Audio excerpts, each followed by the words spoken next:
Morning students, आज हम प्रश्नावली 6.3 का क्वेश्चन नंबर 14 कर रहे हैं। ये थोड़ा सा लेंथी क्वेश्चन है, इसलिए आज हम सिर्फ यही क्वेश्चन करेंगे। ध्यान से देखिएगा आप।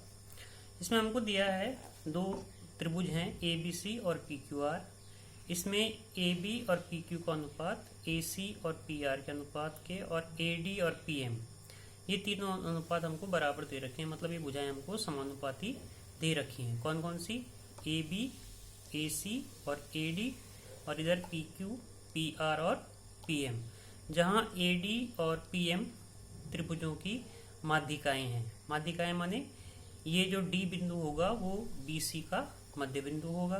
किसी भुजा के मध्य बिंदु को सम्मुख शीर्ष से अगर मिलाएं तो वो माध्यिका कहलाती है, ये आपको पता है। तो ए डी माध्यिका का मतलब क्या हुआ कि डी बी सी का मध्य बिंदु है। इसी तरह से पी एम माध्यिका है तो एम क्यू आर का मध्य बिंदु है। हमको सिद्ध करना है कि त्रिभुज ए बी सी और त्रिभुज पी क्यू आर ये समरूप होंगे। इसमें हमने रचना करनी है।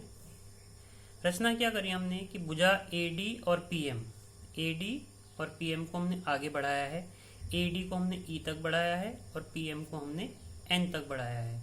अब ये ई और एन बिंदु कहाँ पर होंगे? ई और एन बिंदु ऐसे होंगे कि ए डी डी ई के बराबर और पी एम एम एन के बराबर, ए डी डी ई के बराबर और पी एम एम एन के बराबर। इसके बाद हमने ई सी को मिलाया और एन आर को मिलाया।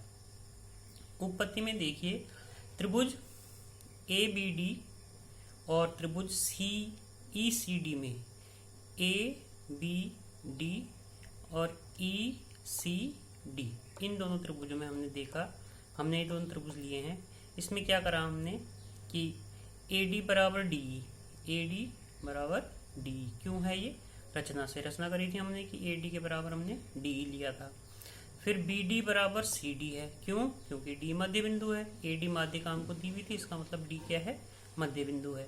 तो बी डी बराबर सी डी दिया है। क्या? ए डी माध्यिका है। उसके बाद कोण ए डी बी, कोण ए डी बी ये वाला कोण, कोण ई डी सी इस कोण के बराबर होगा। कैसे कोण है ये दोनों?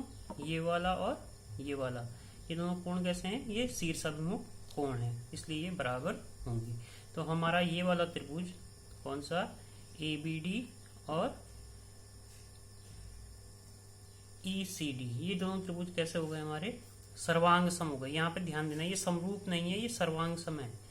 सर्वांग सम हो गए। कौन सी वाली प्रॉपर्टी से हुए? S A S, side angle side, S A S सर्वांग समता से ये दोनों त्रिभुज कैसे हो गए? सर्वांग सम हो गए। अब जब त्रिभुज सर्वांग सम हो गए तो क्या आएगा? ए बी बराबर ई सी, ये भुजा ए बी भुजा ई सी के बराबर हो गई। और कोण डी ई सी, ये वाला कोण डी ए बी भुजा ई सी के बराबर आई। और कोण डी ई सी, ये वाला कोण, कोण डी ए बी इस कोण के बराबर हो जाएगा। किससे हुआ ये? सी पी सी टी से। अब त्रिभुज जब सर्वांग सम हो गए उसके बाद हमारा ये दो पार्ट भी निकल गए। उसके बाद हमने आगे क्या करना है? इसी प्रकार हम अगर इस वाले त्रिभुज को लें, कौन से वाले को? पी क्यू आर को, और उसको सॉल्व करें तो उसमें भी यही चीजें आएंगी। पी क्यू बराबर एन आर क्या आ जाएगा और कोण एम एन आर बराबर कोण एम पी क्यू हो जाएगा। अब उसके बाद हमने लेने हैं त्रिभुज ए सी ई और त्रिभुज पी आर एन में। तो हमने त्रिभुज पी क्यू एम और N R M, P Q M और एन आर एम ये दोनों सर्वांग सम हो जाएंगे जैसे पहले वाले में हुआ था। और इससे क्या आएगा कि पी क्यू बराबर आर एन के, और दूसरा क्या निकला था? ये वाला कोण, कोण M N R, M N R ये वाला कोण इस ऊपर वाले कोण के बराबर हो जाएगा। जैसे इसमें ये वाला कोण इसके बराबर आया था और ये भुजा इसके बराबर आई थी। अच्छा, इसके बाद देखिए त्रिभुज ए सी ई और त्रिभुज पी आर एन में ए सी ई ACE, ये बड़ा त्रिभुज, और दूसरा त्रिभुज कौन सा है, PRN। ये दोनों त्रिभुज लिए हमने, कौन से वाले, एक ये वाला और एक ये वाला। इसमें क्या आया, हमको क्या दे रखा है, AB बटे PQ बराबर AD बटे PM बराबर AC बटे PR, ये हमको पहले से ही दिया हुआ है। अब हमने क्या करा, AD बटे PM को दोनों को ऊपर नीचे 2 से गुणा कर दिया। गुणा करने पर क्या होगा, AD का दुगना, AD का दुगना कितना हो जाएगा, AD का दुगना हो जाएगा AE। क्यों, रचना से क्या था कि AD DE के बराबर है, इसका मतलब D मध्य बिंदु हुआ किसका, AE का, तो AD का दुगना कितना हो जाएगा, AE, और इसी तरह से PM का दुगना हो जाएगा PN। दूसरी बात, AB किसके बराबर आया था, EC के, तो AB की जगह हमने AC लिखा और PQ की जगह इसी तरह से हमने NR लिखा। तो ये हो गया EC बटे NR बराबर AE बटे PN बराबर AC बटे PR, ये हो गया। अब इससे क्या हुआ, इस बड़े त्रिभुज की तीनों भुजाएं समानुपाती हो गई हैं, इन दोनों बड़े वाले त्रिभुजों की भुजाएं समानुपाती हो गई। भुजाएं समानुपाती होने से क्या होगा कि त्रिभुज ACE समरूप हो जाएगा त्रिभुज PRN के, SSS समरूपता से। उसके बाद हम क्या करेंगे, जब दोनों त्रिभुज समरूप हो गए तो कोण AEC, देखिए कहाँ है, AEC, ये वाला कोण किसके, PNR, इस कोण के बराबर हो जाएगा। AEC और PNR ये दोनों बराबर हो जाएंगे। और कोण DEC, AEC को हम DEC बोल सकते हैं, और इसी तरह से PNR को हम MNR भी बोल सकते हैं।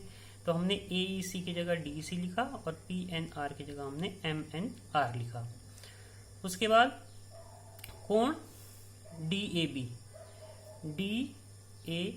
ये वाला कोण MPQ के बराबर है। क्यों, ये बराबर क्यों है, क्योंकि हमको ये दिया हुआ है कि DEC DAB के बराबर और MNR MPQ के बराबर हम सिद्ध कर चुके हैं पहले ही, तो इसलिए हमने इस DEC की जगह DAB लिख दिया और MNR की जगह हमने MPQ लिख दिया। ये समीकरण नंबर 1 हो गई। और इसके बाद कोण DAC, ये वाला कोण MPR, इस वाले कोण के बराबर हो गया।